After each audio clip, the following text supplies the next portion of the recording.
नमस्कार, आप देख रहे हैं आर वॉइस न्यूज और मैं आपके साथ वंदना पांडे। आइए नजर डालते हैं बिहार की कुछ प्रमुख खबरों पे। बारसोई प्रखंड से तौसीफ अहमद की रिपोर्ट। बारसोई अनुमंडल पदाधिकारी ने बारसोई बाजार का किया औचक निरीक्षण तथा माइक से लोगों को लॉकडाउन के बारे में किया आग्रह। अनुमंडल पदाधिकारी पवन कुमार मंडल अपने दलबल के साथ बारसोई मार्केट का औचक निरीक्षण किया तथा माइक के माध्यम से सरकार द्वारा पूर्ण लॉकडाउन के बारे में जागरूक कराते लोगों को कहा कि बिना वजह कोई भी सड़कों पर ना घूमे, ना ही दो पहिया वाहन सड़कों पर चलेंगे। पूरे अनुमंडल में धारा 144 लागू है, इसका जो भी उल्लंघन करेंगे उनको परिणाम भुगतना पड़ेगा। अनुमंडल पदाधिकारी पवन कुमार मंडल के साथ अनुमंडल पुलिस पदाधिकारी प्रेमनाथ राम, अंचल पदाधिकारी अमर कुमार राय, नगर कार्यपालक पदाधिकारी ब्रिज किशोर राम, बारसोई थाना अध्यक्ष रामविलास सिंह अपने दल बल के साथ अनुमंडल पदाधिकारी के निर्देश का पालन कर रहे हैं।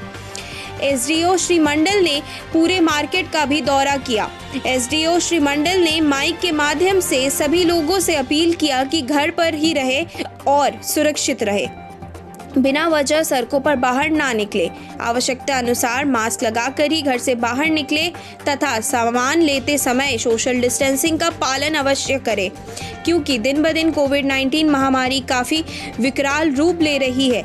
इसलिए हम सबको जागरूक होने की ज़रूरत है।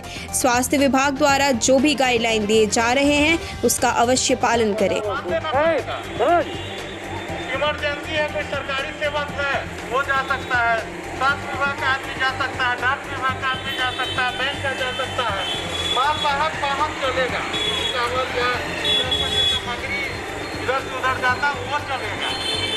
बाकी भाड़ा वाला कि स्टेशन से हमको राशन जाना है। कटिहार से चंदन कुमार चौधरी की रिपोर्ट। कोरोना लहर 2 को देखते हुए राज्य सरकार के द्वारा लगाए गए लॉकडाउन का फलका प्रखंड क्षेत्र में बुधवार को लॉकडाउन काफी हद तक सफल रहा। इक्का दुक्का लोग और वाहन भी सड़कों पर चलने के कारण प्रखंड क्षेत्र की करीब सड़कें वीरान रही।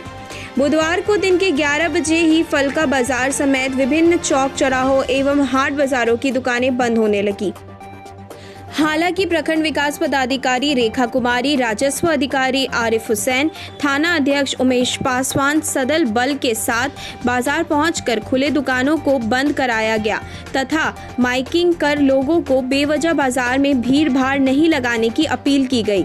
ध्वनि विस्तारक यंत्र से दुकानदारों को आगाह किया गया कि अगर कोई दुकानदार लॉकडाउन का उल्लंघन करते पाए जाते हैं तो उन पर कार्रवाई की जाएगी, उनकी दुकानों को सील कर दिया जाएगा। माइकिंग के माध्यम से लोगों को घर पर रहने और सुरक्षित रहने की बात कही गई। लोगों को जागरूक करते हुए कहा कि मास्क का उपयोग करें, सोशल डिस्टेंसिंग का पालन करें और बार बार साबुन से हाथ धोएं ताकि आप और आपका परिवार सुरक्षित रहे। मंगलवार की रात्रि एवं बुधवार की सुबह राजस्व अधिकारी आरिफ हुसैन के द्वारा फलका बाजार एवं विभिन्न चौक चौराहों पर शायराना अंदाज में लोगों को कोविड-19 गाइडलाइन पालन करने की अपील की गई। बुधवार को सुबह 7 बजे साग सब्जी व किराना की दुकानें खुली गई, जिस कारण बाजारों में कुछ देर तक रौनक रही, मगर 11 बजते ही सभी दुकानें बंद हो गई। दुकानें बंद होते ही बाजारों में वीरानगी छा गई। लॉकडाउन का प्रथम दिन ही लॉकडाउन का असर प्रखंड क्षेत्र में देखने को मिला। लॉकडाउन को सफल बनाने के लिए फलका प्रशासन पूरी तरह तत्पर दिखे। फलका पुलिस के द्वारा पुलिस गश्ती तेज कर दी गई है।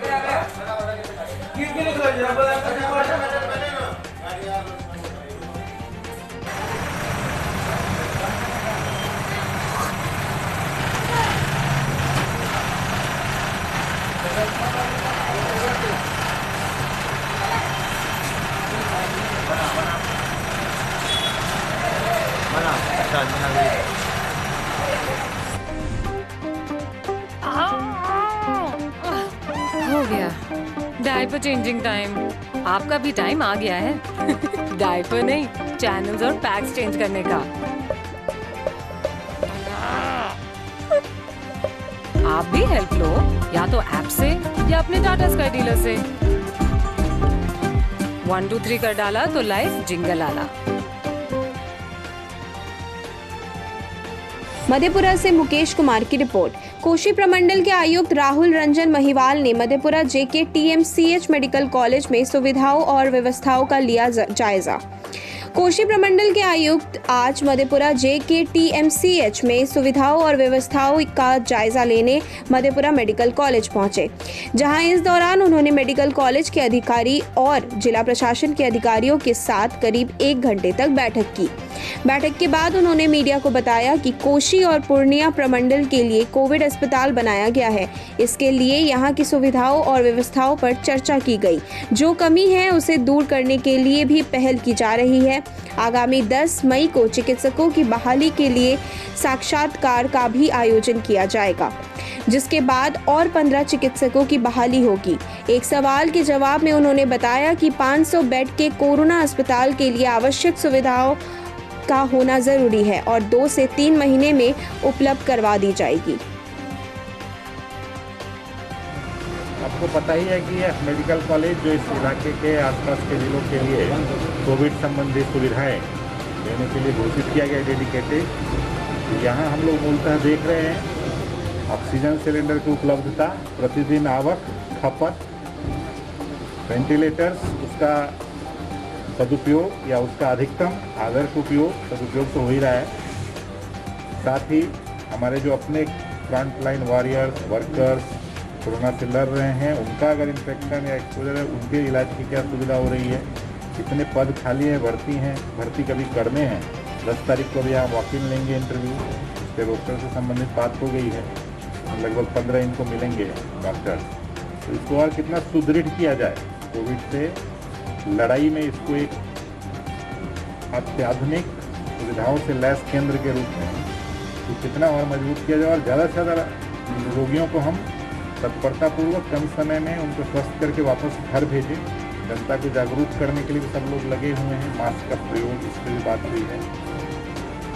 प्रतिरक्षा बढ़ाना, इम्यूनिटी, उसके लिए जो विटामिन टैबलेट्स हैं वो प्रचुर मात्रा में उपलब्ध हैं, लोगों को मिल रहे हैं। तो इस हॉस्पिटल मेडिकल कॉलेज से आसपास के सभी 4-5 जिलों के लिए वरदान साबित हो रहा है इस पूरे कोविड में। और जो भी इसमें छोटी मोटी जो भी समस्याएं आ रही है प्रतिदिन के काम में, उसको दूर करने के लिए बैठक थी।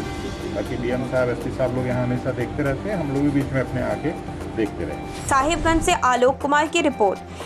पेफोन पर रिवॉर्ड्स भेजने के नाम पर साइबर अपराधियों ने उड़ाए 72,000 रुपए। जिला मुख्यालय के राजमहल थाना क्षेत्र के मनसिंघा गांव के रहने वाले युवक अब्दुल वहाब पिता चांद मोहम्मद ने पुलिस अधीक्षक अनुरंजन किस्पोट्टा को आवेदन देते हुए न्याय की गुहार लगाई है। एसपी को दिए गए आवेदन पत्र में अब्दुल वहाब ने लिखा है कि वह एक गरीब छात्र है और साहिबगंज कॉलेज में पीजी इकोनॉमिक्स से पढ़ाई कर रहा है।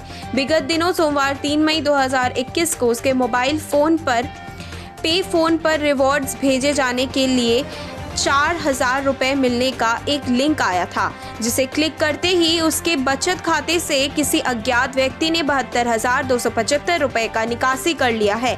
इस घटना के बाद उक्त युवक ने योनो ऐप पर जाकर जो नोटिफिकेशन उसने रिवॉर्ड्स के नाम पर पाया था, उसमें जाकर देखा तो पाया कि 2 मोबाइल फोन नंबर जिसे मैसेज भेजा गया था।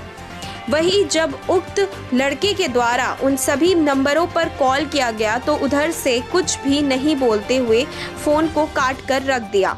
वहीं उक्त युवक ने बताया कि उसका बचत खाता राजमहल स्टेट बैंक का है।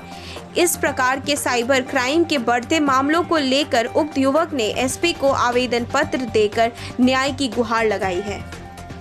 मैं थाना राजमहल से हूँ, मेरा गांव मानसिंगा है। मेरा मोबाइल में फ़ोन पे में कल एक स्क्रैच कूपन का रिवार्ड का ऑप्शन आया और हमको कॉल करके बोला गया कि आपका रिवार्ड का ऑप्शन है, आप ये कूपन यूज कीजिए, आपका 4,000 रुपया आएगा। मैं जानता हूँ कि फ़ोन पे तो अपना ही ऐप है। जैसे ही उसको मैंने फ़ोन पे क्लिक किया, मेरा खाता से पैसा कट गया। कितना पैसा कटा? मेरा खाता से 72,275 रुपया कटा है। इसके बाद मैंने योनो ऐप से सारा डिटेल्स निकाला। सारा डिटेल्स में कभी अमेजोन पे, कभी फंड ट्रांसफ़र, कभी यूपीआई ट्रांसफ़र, ऐसा बोल के कटा है पैसा। मैंने सबका स्टेटमेंट निकाला है और 72,275 रुपया कटा है। थाना प्रभारी को मैंने कल आवेदन दिया था राजमहल में, वो आवेदन वहीं पड़ा हुआ है। कल सर थे नहीं, आज गए थे, बोल रहा है इंस्पेक्टर जांच करेगा, वो भी नहीं है। तब मैंने किसी को पूछ के बोला कि एसपी कार्यालय जाओ। तब मैंने यहाँ एसपी कार्यालय गोपनीय शाखा में आवेदन दिया हूँ तो पुलिस वाला मेरा आवेदन अभी लेके है, हमको तो फिलहाल अंदर जाने नहीं दे रहा है। और वो आदमी कहाँ से है अभी उसको हम ट्रैक नहीं कर पा रहे हैं कि वो कहाँ से है। अगर हम उसको ट्रैक करके पकड़ लेते हैं, मेरा पैसा हमको जहाँ तक संभव है कि पकड़ा जा सकता है। तो या कि मैं गरीब छात्र हूँ, पढ़ने के लिए पैसा मैं अभी बताइए थाना राजमहल क्यों नहीं गया? राजमहल थाना गए थे सर कल। वो नहीं ले रहा है। आदमी है एक के बारे में।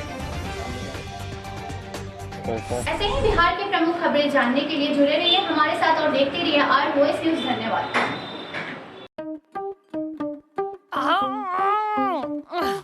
हो गया डायपर चेंजिंग टाइम।